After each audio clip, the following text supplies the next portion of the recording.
अस्सलाम वालेकुम नाज़रीन, ख़बर शामिल क्यों था गंबट खां। गंबट भरसा झंडो मशाक जे रहवासिन ज़ाहिद जामड़ो, सिकंदर जामड़ो ऐं सदाम जामड़े जूं बाअसर अली ॾिनो जामड़ो, दिल मुराद जामड़ो, सांवल जामड़ो, ठेकेदार पुनल जामड़ो जे ज़ुल्म ख़िलाफ़ गंबट मीडिया सेंटर ते एहतजाज उॿारींदड़ दाऊं। जामड़ो, सिकंदर जामड़ो ऐं सदाम जामड़ो मीडिया सेंटर गंबट ते एहतजाजी मुज़ाहिरो कंदे साफ़ नारो दाईंदे चयो त असां रेड़ो फेरी करे पंहिंजो पेट गुज़र कंदा आहियूं।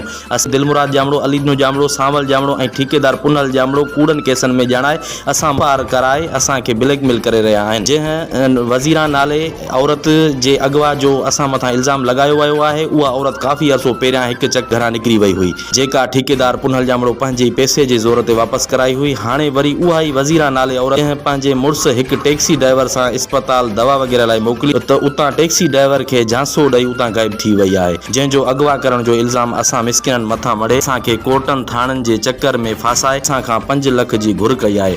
ग़रीब माण्हू रेड़ो हलाईंदा आहियूं, असां वस वारनि खां मदद जी अपील कयूं था त असां सां मदद करे इंसाफ़ कयो वञे। दिलमुराद जामड़ो चए थो असांखे 5 लख रुपया ॾियो त FIR त असां हथु खणूं, न त असां तव्हां हथु न खणंदासीं। असांखे रोज़ ज़लींदा कनि, माना धमकियूं मिलनि था ॾाढियूं असांखे। तव्हांजो नालो छा आहे? असां ज़ाहिद जामड़ो आहे। तव्हांजो जेको आहे किथां किथां जा रहवासी आहियो? रानीपुर जा। असां रेड़ो हलाए मज़दूरी कंदा आहियूं, पंहिंजो पे घोट सफ़र कंदा आहियूं, पेट सफ़र कंदा आहियूं। असां मजबूर माण्हू आहियूं। पुलिस हाणे महिल अटो बि कोन्हे घर में, असां काॾों वञूं कोर्टनि ते काॾों, असां मजबूर माण्हू आहियूं।